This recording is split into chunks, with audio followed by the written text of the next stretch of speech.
Penjelasan kisah mistis di balik malam satu suro yang dianggap orang malam sakral. Banyak masyarakat menganggap bahwa malam satu suro adalah malam yang mistis. Mengapa demikian? Apakah benar? Bagaimana menurut Islam? Untuk itu dalam video ini kita bahas lengkap tentang malam satu suro. Malam satu suro memang terkenal sakral dan penuh aura mistis bagi sebagian orang. Sebenarnya ada apa sih di balik malam satu suro itu? Banyak mitos malam satu suro sering terdengar di telinga manakala hari pergantian tahun baru Islam tersebut semakin dekat. Ternyata ada alasan di balik anggapan malam satu suro yang selalu identik dengan berbagai macam hal mistis. Dalam kepercayaan masyarakat Jawa, satu suro memiliki banyak pandangan. Hari ini dianggap keramat terlebih bila jatuh pada Jumat Legi. Bagi golongan tertentu terutama masyarakat Jawa yang masih meyakini, malam satu suro sangat identik dengan nuansa mistis. Benarkah atau hanya mitos? Yuk menguak kisah mistis dari malam satu suro ini. Apa arti malam satu suro bagi orang Jawa? Apa arti malam satu suro menurut Islam? Mengapa malam satu suro merupakan malam yang sakral? Apa saja larangan di malam satu suro yang harus dipatuhi? Apa saja mitos-mitos di malam satu suro yang beredar di masyarakat? Apa juga doa malam satu suro yang baik dibaca? Akan kami kupas semuanya. Simak terus ya. Larangan di malam satu suro. Peringatan satu suro biasanya dimulai pada malam hari, tepatnya setelah waktu maghrib, sehari sebelum tanggal 1 Muharram. Budaya Jawa meyakini, pergantian hari dimulai saat matahari terbenam dari hari sebelumnya, bukan pada pertengahan malam. Selain melakukan ritual-ritual, banyak orang Jawa percaya bahwa melakukan hal-hal yang terkait dengan pesta atau perayaan menjadi suatu pantangan. Mereka meyakini bahwa bulan Suro membawa sial. Berikut beberapa kegiatan yang pantang dilakukan di bulan Suro, mengutip berbagai sumber. Menyelenggarakan pesta pernikahan. Pindah rumah, hajatan lain, bepergian jauh. Itulah mitos larangan di malam satu suro bagi orang Jawa. Percaya atau tidak kembali lagi pada diri kalian masing-masing. Selain larangan di malam satu suro ada juga mitos malam satu suro yang tersebar. Apa saja mitos malam satu suro tersebut? Inilah ulasannya. Banyak mitos malam satu suro sering terdengar di telinga manakala hari pergantian tahun baru Islam tersebut semakin dekat. Bahkan orang sekarang masih mempercayai mitos tersebut. Dilansir dari berbagai sumber, berikut mitos malam satu suro yang masih dipercaya. 1. Kembalinya arwah leluhur ke rumah. Sebagian masyarakat Jawa pada masa lalu lebih sakral lagi dalam menanggapi datangnya pergantian tahun Hijriyah. Banyak di antara mereka yang meyakini bahwa di malam satu suro, arwah leluhur yang telah meninggal dunia akan kembali dan mendatangi keluarganya di rumah. 2. Dilarang keluar rumah. Di malam suro, kebanyakan orang dilarang rumah. Hal ini berkaitan dengan nomor 1.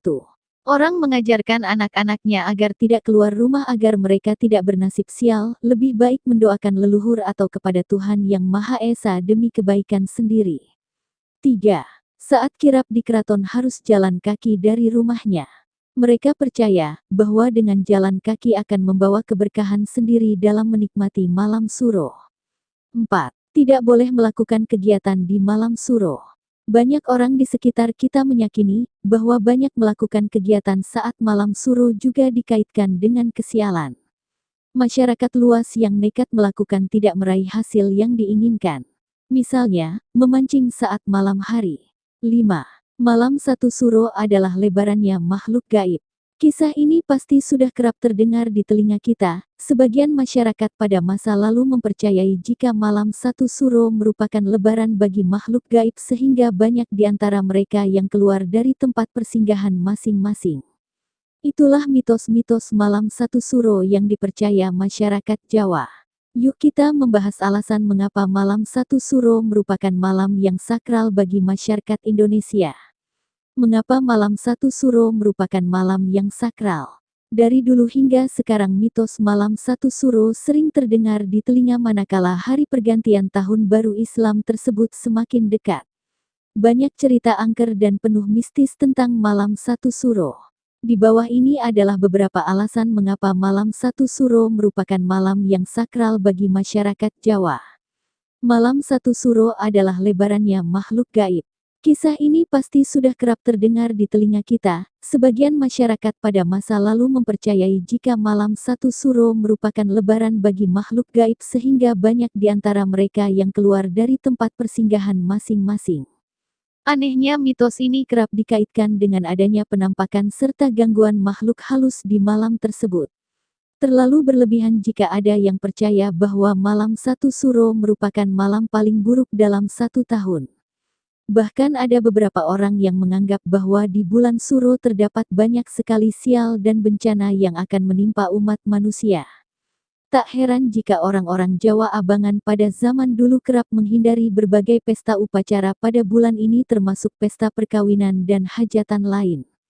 Di lain sisi masyarakat Kejawen meyakini bahwa musibah dan bencana dapat ditolak dengan cara melakukan ritual tertentu. Karena itulah kemudian dikenal beberapa tradisi malam satu suro seperti ruatan untuk buang sial. Kembalinya arwah leluhur ke rumah. Sebagian masyarakat Jawa pada masa lalu lebih sakral lagi dalam menanggapi datangnya pergantian tahun Hijriyah. Banyak di antara mereka yang meyakini bahwa di malam satu suro, arwah leluhur yang telah meninggal dunia akan kembali dan mendatangi keluarganya di rumah. Bukan hanya itu saja, bahkan beberapa orang menambahkan peristiwa lebih seram lagi di mana mereka meyakini jika pada malam satu suro arwah dari orang-orang yang menjadi tumbal pesugihan akan dilepaskan dan diberi kebebasan pada malam tersebut sebagai hadiah pengabdiannya selama setahun penuh. Nah demikianlah mitos alasan mengapa malam satu suro merupakan malam yang sakral yang diyakini sebagian masyarakat awam. Kita sebagai umat Islam yang memegang teguh ajaran Rasulullah hendaknya tidak memakan mentah-mentah cerita tentang angkernya malam satu suro seperti yang disebutkan di atas. Arti malam satu suro bagi orang Jawa. Malam satu suro memiliki arti di berbagai pandangan. Apa arti malam satu suro bagi orang Jawa? Ini nih artinya. Masyarakat Jawa sudah sering mendengar kisah-kisah mengenai malam satu suro. Malam satu suro, bagian tradisi Jawa memang memiliki beragam kisah, mistis dan pantangan yang sampai hari ini, yang notabene bisa dibilang sudah modern masih terus dilakukan.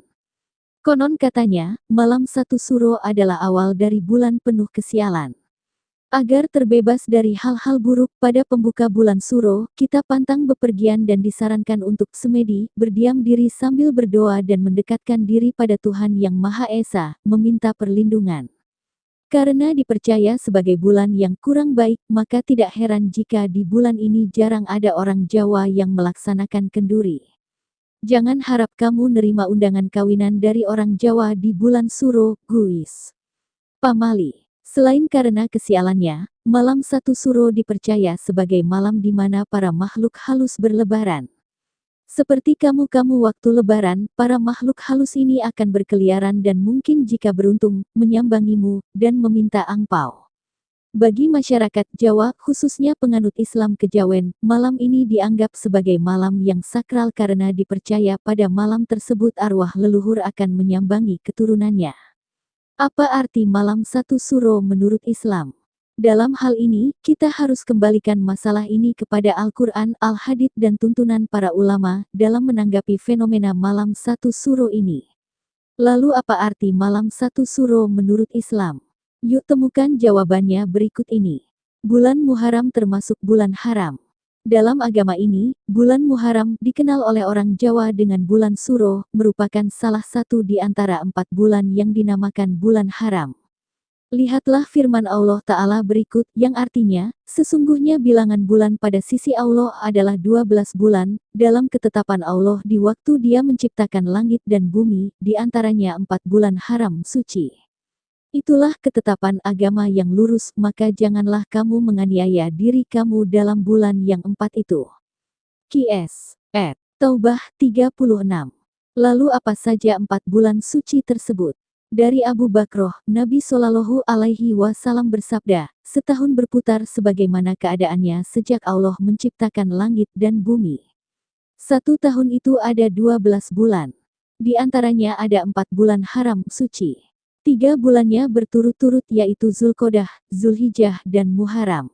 1 bulan lagi adalah Rajab Mudhor yang terletak antara Jumadil Akhir dan Sya'ban. Hari Bukhari. Lalu kenapa bulan-bulan tersebut disebut bulan haram?